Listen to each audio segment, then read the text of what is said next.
இப்ப தனுசு லக்னத்துல பிறந்தவருக்கு கிரகங்கள் எதை தருகிறது? தனுசு லக்னத்திலே ஜனனிச்சிருக்கிறீங்க. குரு எதை தரார்? குரு லக்னாதிபதியாக வர்றதுனால ஜாதகருடைய எண்ணம் செயல்திறனையும் எப்படிப்பட்டவர் ஜாதகர்ன்றதை சொல்லுது. 4ஆம் அதிபதியம் பெறதுனால வீடு வாகன வசதிகள், சொத்து சுகங்கள், தாய், கல்வி, உடல் ஆரோக்கியத்தை பற்றி குரு சொல்றார். சனி எதெல்லாம் தரார்? 2, 3க்கு அதிபதி. குடும்பம், அடிப்படையான பேச்சு திறமையை பற்றி சொல்கிறார். அடிப்படை அறிவு, குடும்பத்தில் உள்ள பொருளாதாரம். 3ஆம் இடத்தை ஆதிபத்தியம் பெறுவதனால் இவருக்கு பிறகு பிறந்த இளைய சகோதரன் சகோதரிகளையும் வாழ்க்கையில் தன்னம்பிக்கை கொண்டவரா, சமூகத்திற்கு சப்போர்ட்டிவான ஒரு கேரக்டரா, இல்வாழ்க்கை சுகங்களை அனுபவிக்க கூடியவரா என்பதையும் புகழை பற்றியும் இந்த சனி குறிக்கிறார். செவ்வாய் அதெல்லாம் தரார். லக்னத்திற்கு 5ஆம் ஆதிபத்தியத்தையும் 12ஆம் ஆதிபத்தியத்தையும் பெறார். அப்ப 5ஆம் ஆதிபத்தியம் பெறுவதால் குழந்தையை பற்றி சொல்றார். ஜாதகருடைய மனநிலை, ஜாதகருடைய அறிவு திறன், அதாவது கற்றுக்கொண்டிருப்பதை விட கிரியேட்டிவிட்டி அறிவை குறிக்கிறார். முன்னோர்கள் எப்படிப்பட்டவர்? முன்னோர்கள் ஆதாயத்தை குறிக்கிறார். 12ஆம் இடத்தை ஆதிபத்தியம் பெறுவதனால முதலீடுகளால் லாபம் உண்டா, வெளிநாடு பயணங்களினால் யோகம் உண்டா, வாழ்க்கையில் திருப்தி உண்டா என்பதை இந்த 12ஆம் இடம் சொல்லுது.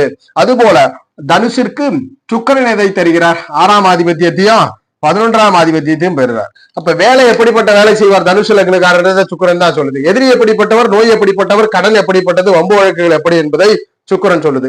அவரே 11ஆம் ஆதிபத்தியம் என்பதனால் 2வது திருமணத்தை பற்றியும் இவருக்கு முன்பு பிறந்த சகோதர சகோதரிகளை பற்றியும் ஜாதகருடைய ஆசை பூர்த்தி பெறுவதையும் சுக்கிரன். ஆசை பூர்த்தி பெறுவது 11ஆம் இடம், வாழ்க்கை பூர்த்தி பெறுவது 12ஆம் இடம். வாழ்க்கை பூர்த்தி அடையுமா என்பதை 12ஆம் இடத்திலும், ஆசை பூர்த்தி அடையுமா என்பதை 11ஆம் இடமும் சுட்டி காட்டுது. புதன் என்ன தர? தனுசு லக்னத்துல பிறந்தவருக்கு 7ஆம் ஆதிபத்தியம் 10ஆம் ஆதிபத்தியம்.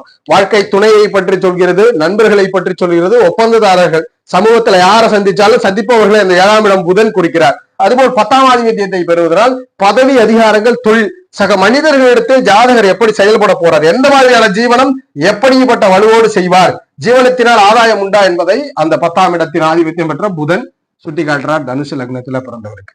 அதுபோல சந்திரன் எதை தருகிறார்? சந்திரனை விட்டாச்சு.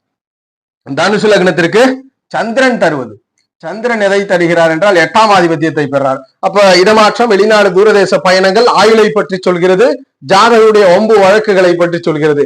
எனினும் இந்த சந்திரன் பிறருடைய சொத்துக்களை பற்றியும் 8ஆம் இடத்திலே குறிக்கிறார். 9ஆம் இடம் என்பதனால் தந்தையை பற்றி சொல்கிறது. தனுசு லக்னத்திற்கு சூரியன் தான் தந்தையை பற்றி சொல்றார். தந்தை வழி உறவுகள், தந்தை தான தர்ம சிந்தனைகள், ஆன்மீக எண்ணங்கள், இறை சிந்தனைகள் போன்ற அவைகளையும், வெளியூர் தூர தேசங்கள தன் ராஜ்யம் இல்லாமல் வேறு தேசங்களுக்கு சென்று அங்கே செட்டில் ஆகக்கூடிய, அங்கே குடியுரிமை பெறக்கூடிய ஒரு நிலையை சூரியன் தான் குறிக்கிறார். அப்ப தனுசு லக்னத்துல ஜனித்தவருக்கு கிரகங்கள்